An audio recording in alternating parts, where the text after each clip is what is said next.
You're listening to Shift, Human First Financial Guidance with Ross Marino.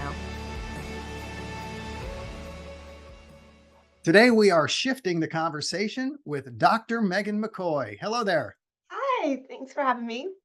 Glad to have you on here. I was looking forward to having you on this because you describe yourself in a way that instantly engages me. And you told me that you take work from really smart people and you apply it to financial planning. That's the stuff I need to know as a financial planner. So before we dive into what we're going to talk about, how about you give everybody a 1 to 2 minute history on here's who you are, here's how you got to where you are today.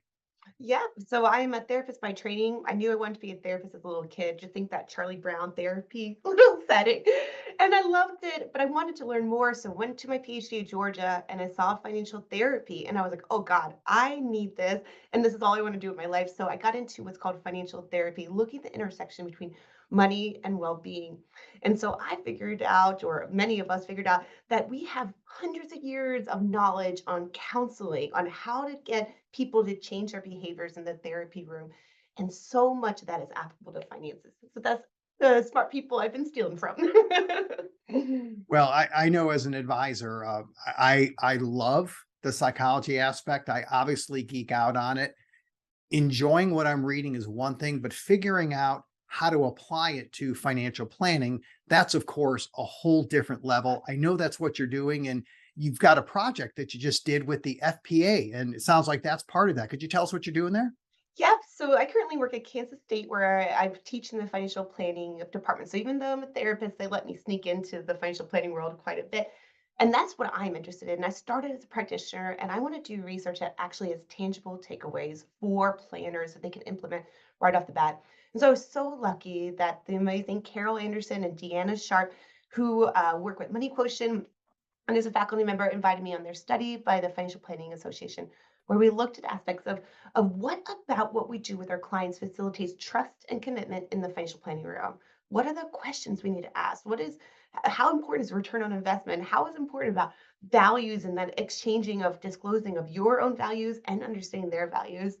And long story short, the return on investments mattered a tiny bit. The value conversations, they're asking the questions that get to know them, that personal connection, that's what facilitated trust and commitment. I'm a big believer that shifting the conversation to human first financial guidance does build the trust. You've actually, of course, studied it. That's what your project did. So, can you share a couple nuggets of what's in that report and what I can do? Yeah, so the white paper came out a couple months ago, so like anybody listening can read more. But the basic takeaway that I like to emphasize is Carol Anderson and Deanna Sharp did the same study in 2007 that we did this year, that's getting published this year. And what they found in 2007 is that planners were very hard on themselves, that they wanted to be better at asking questions, but clients thought they were awesome. They all rated them really high. We did the study again, just 9 months ago, and what we found is the opposite. Now, planners were very confident about their ability to ask the right questions, but clients were not as satisfied. Clients said, I expect more from you. I don't see financial planning as Excel sheets and accountants anymore. I see your job as connecting with me. And so our clients are becoming more and more, I don't know, higher expectations is the best way I can think of it. Yeah, and that's kind of a wake up call to planners because I'm sure I'm guilty of it. So you're saying that 10, 15 years ago, I was having these relationships, asking clients questions, and they're thinking, oh, Ross is doing a really good job. And now we fast forward to 2021. If I'm still doing something similar to what I did 10 or 15 years ago, I think I'm doing pretty well. But it sounds like the clients are saying, no, this actually isn't working the way I want it to work. Is that the case? That is absolutely the case. There's so much information available to us now that wasn't available in the 15. It's so much easier to Google things. There's also so much robo-advising and very affordable ways to invest and even track your finances that wasn't available. And so now financial planners need to provide those relational aspects, that ability to walk our clients through financial anxiety, walk them through what are their actual values, what are they working towards, even walk them through when they're different in what they're working towards and get to the underlying conflict that can arise. That's our job as financial professionals now. And I think many people are starting to recognize that and are championing this desire to create those skills in others. I think 15 years ago, the internet wasn't as mature as it was today, and I was the keeper of information for much of this stuff. Or somebody needed a rollover, I can tell you how that works. I am a CFP. Someone needed to know, do they have enough money to retire? I can help you do that. I have financial planning software. Now, the typical questions where 10, 15 years ago, I may have been the answer man, I'm not needed for that anymore. So I wonder if you're also seeing a shift in the entire industry where information has less value, but now it's really more about insight. Insights, yes. And being able to recognize that sometimes clients need more than just logic. That information that you were discussing, it's on NerdWallet, it's on Infestopia. They could logically read it and implement many of the changes. But that's not how we make behavioral change. If logic worked, I would sleep 8 hours a night, I would work out 3 times a week, and I would not be eating as much yummy fried food as I do. Like if logic worked, we would make those changes. Our job as financial planners is to move past logic and think about how else can I implement change? Like how can I encourage and motivate tiny little steps in the right direction that they know they should do, but they aren't doing. I remember a while ago seeing financial therapist, and Mm. my first thought was, I don't want to be a therapist. Right. And my second thought was, if they're marketing to financial planners, they're not trying to make us therapists. I need to check this out. Oh, So for people that may have maybe an immediate aversion to, I'm not qualified to be a therapist. I don't want to be a therapist. I've done some research. You're not trying to teach people to be a therapist. It's a little bit more nuanced and it has more value than I would initially think. Can you talk a little bit about financial therapy? I love talking about financial therapy. So it was actually developed in 2008. Before that, it wasn't even a word or a term that was used. And the 2008 is an important moment in time because it was on the heels of the Great Recession. All these financial planners, financial counselors were like, my clients are so stressed, they're so overwhelmed, they're so grieving that I can't get to the numbers, I can't get to the plan. And all these mental health professionals were like, oh, I hate talking about money, and all my clients are talking about money. And so they came together, and financial therapy originally started with actually financial planners and mental health professionals working together with clients. Now, that is not a cost effective motive for most people. And so, over the last, what is that, 7, 10, how long ago was 2015? 14. 8 years ago, they have been working on what are the core skills that we need to work on this spectrum where counseling's on one side and financial planning's on the side. How can we move up and down that spectrum based on what we're learning, our skills that we're going for, what our clients need? And so the Financial Therapy Association now is about 70% planners, another like 10 or so percent counselors, and the rest mental health professionals. So it's actually more financial professionals than mental health professionals right now. We would love an even mix of both. But it's amazing that financial professionals are seeking out more educational sources. And I think financial planning industry partners are really recognizing that, like, um, CFP board, I just helped with their writing of the client psychology textbook. I know FPA is doing an amazing badge with Brad Klontz and Charles Chafin with the psychology of money. So I think that both mental health professionals and financial professionals are benefit from integrating financial therapy, but that financial professionals are more hungry for tangible tools to implement it so they can stay within their scope of competence.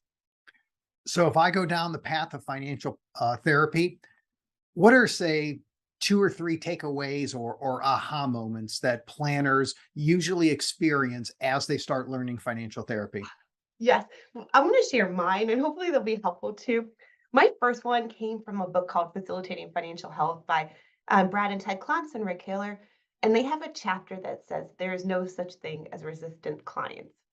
And I read that sentence like 4 times because working with clients, I had a lot of resistant clients. But then I dug into that chapter and they explained resistance is rather a sign that you as a practitioner is missing something. Mm. Maybe you don't really understand it. Maybe they don't even understand it. Maybe you're going too fast or too slow. Resistance is not within the client, it's within your relationship. And that little shift in thinking Mm. really, really helped me so much with my work. And similarly, this idea of systems theory that comes from financial therapy, systems theory says that there are multiple truths in reality. So they always give this parable about blind men in India. All these blind men in India came upon an elephant. They all grabbed different parts of the elephant and started describing this creature they had never seen before. And each one was describing different creatures. Like one was describing a snake because they're grabbing their tail. One was like, oh, this is the inanimate trunk of a tree, where they're grabbing their leg. But it got so tense that they said, no, this is the truth. This is the reality. This is what this elephant is, that they end up getting in a fight. And this idea that like we don't fully understand the full pictures, that we should be curious about what else could be going on, what else are we missing, what else can be explaining seemingly bad behaviors and making more sense of it. That really also tremendously helped my work with clients. If I'm not going towards the human side of financial planning, if I'm asking prospects or clients questions, let's be honest, most of the time, I probably know the answer or the situation or where it's going if it's a finite topic. If it's Yeah. numbers, if it's options of XYZ, I probably know that going in. I'm not going to go home at the end of the day after 5 or 6 meetings with clients and have to take a nap because it's all known. But if Yeah. we move towards this side where if there's a resistant client, it's because I just haven't uncovered certain things. I'm now asking questions and trying to acquire insight, and I don't know the answers. And in many ways, it's not even up for me to try to figure out the answer. This is something that the client has to walk through. That sounds a lot harder than traditional financial planning, Megan. It can be so much harder, but gosh, it's so rewarding. It is the way to facilitate trust and commitment and also referrals from your clients and retention. But it is harder. I mean, very, very, very rarely do we actually listen to other people, that we actively are quieting the external distractions of the email, quieting the internal distractions of like making that shopping list for the grocery store or thinking about what you're going to say next or having the right answer. Really truly listening is done so little time that when we give that gift to our clients, it is actually us working very hard to be quiet. It is us being really, really intentional about being curious about where they're coming from, being curious about their context. And it does take extra work that many of us weren't trained to do. But I promise you, you will reap the rewards if you're able to really do that. And by the time you get to have this relationship, you really are human first, as you so eloquently put. Eventually, they are going to be doing the right thing because they're going to be doing what aligns with their needs, their wants, their values in life. So things will get easier eventually for you. So put in the hard work early on, and then you can watch them flourish on their own. You said something in there and it was just a quick sentence, but it was like the gold nugget or the mic drop moment that you have to pull out. And you mentioned that doing this is what builds trust, and that's how you build your practice and get referrals. That's actually, I think, the issue that's going to attract more and more financial planners and advisors to this is we know once we're in the business for who knows months that trust is it, right? If someone doesn't trust us, they're not going to become our clients. If someone doesn't trust us, they won't remain clients. They won't adhere to the recommendations, and they're certainly not going to refer anybody to us. I mean, who says, well, I'm not sure if I trust this advisor, but you should give him or her a call anyway, right? It's ridiculous. But Yeah. this is really the ultimate ingredient to earn the trust of your clients that will help you grow your practice, manage your practice, generate more referrals. This is really that magic bullet that if we can make that connection with people and really do more listening than talking, it's the ultimate success for growing a practice. Is that what you're saying? Oh, absolutely. Absolutely. Ask the right questions and sit back and listen. Yeah. And I can tell you that I remember when I was shifting and realizing that I'm asking questions that I don't know the answer to and I can't know because they're true curious type questions. That can be a little nerve wracking when you're Right. used to being the answer man. You have a question why? I can tell you how that works, and I Yeah. answer with numbers and laws and how you do this and why you do that. But when you go into that world, it's a little bit different. And once people start walking down it, I think it'll change their practices. Oh, absolutely. And I think it takes the first step is really exploring your own stuff, right? Because it's really hard to sit with the not knowing if you still have maybe some not knowing for yourself. Maybe you haven't explored how did your parents talk about money? How do you and your partner talk about money? How do you want your children to talk about money?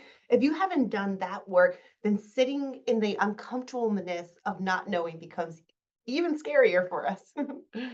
Yeah, the self-awareness I think is a requirement to really be able to listen to people, understand them, have empathy for them. Understanding, are you an abundance person? Are you a scarcity person? Did you grow up with financial anxiety in your house? Was the Depression era relatives influence the way you were raised and the way you thought? Or did you grow up in an environment where as long as you're working hard, there's more money and it's okay? I think that really changes people.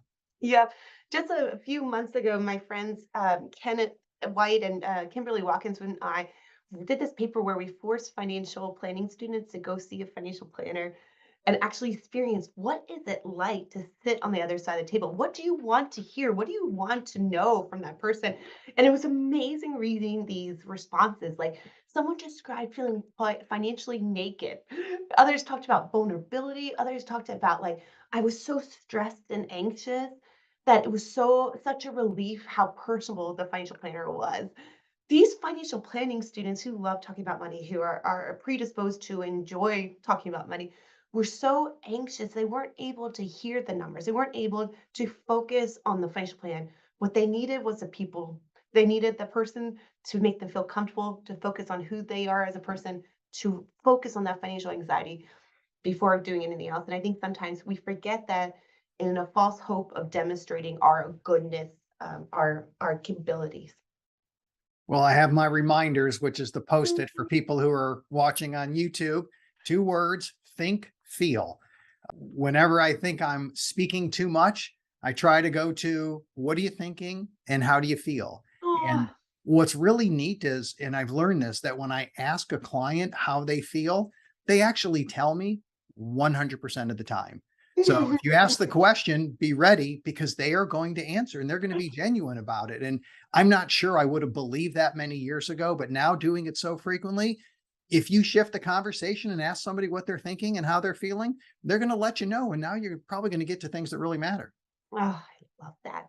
I remember early on, I was working with a planner with somebody who kept on talking about, I can't wait to retire to go fish. I can't wait to retire to go fish. And they kept on saying that over and over again. And one day I just said, how often do you get to fish now?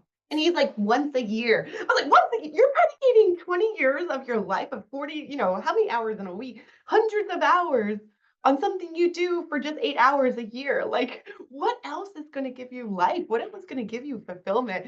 And it just opened this whole can of worms about what does bring them joy? What is their purpose? What is their passion? So, asking the right question, being curious is always a gift. Yeah, and I know with retirement, and this is something I've noticed is yes, people will say, I want to get a house on the beach or I want to go fish. And maybe they do it 8 hours a year, but the contrast between working hard and then taking a break is significant. When you retire, the contrast between what you do on a regular basis and going to the beach or fishing, it's not as much anymore. So when the context changes, I'm retired instead of working, the contrast between that activity and what you're doing also changes. It's just not as big a deal. So we've watched people with all these goals saying, here's what I want to do when I retire. Then they go do it. It just doesn't seem to be the same thing. But to me, it's a context change. The contrast isn't as much. And all of a sudden, it's not as cool as they thought it would be. Yes, and it's also hedonic adaptation that all of us have this like zone of happiness that we kind of stick in. Like when bad things happen, we might go up a little bit, but then 6 months later, we're gonna be okay. I mean, when good things happen, we'll go up, and vice versa. So like we find this after you get married, after you buy a house, after your first child, even bad things like there was a study with people who lost a limb. Sure. Of course, that's gonna be devastating, but 6 months later, they had reached back to that adaptation level, that incident level because we're so good at that. But if you're doing the same thing all through retirement, you're not going to have a chance to skyrocket up. You're just going to be stuck in that same level, and the hedonic adaptation will get you. I heard once that, and somebody on YouTube is definitely going to correct me because I feel like that's what YouTube does. But I've heard once that in Japan, the language for retire, the word for retire, actually means the reason I get up in the morning. And I always thought, why does our word mean to like withdraw or like go to sleep? Where theirs is the reason, the passion to get up in the morning. I always thought that was a mistake. Yeah, we're being put out to pasture and they're trying to figure out, the reason for life with it. Yes. There's a contrast right there. Well, this has been awesome. I am looking forward to you and many other people from the Financial Therapy Association to be part of Shift, to introduce you to a much larger audience, because everybody out there who's a planner should understand what you do and how those skills can actually apply to growing your practice and managing your practice. Look forward to having you on again in the future. Dr. Megan McCoy, it's great to have you on the show. So lovely. Thank you. Thank you for listening to Shift with Ross Marino. Please visit humanfirst.live to learn more. This show is for general information purposes only and is not intended to provide recommendations or advice. Speak with a legal, tax, or financial advisor before making any decisions. Past performance references are historical and do not guarantee future results.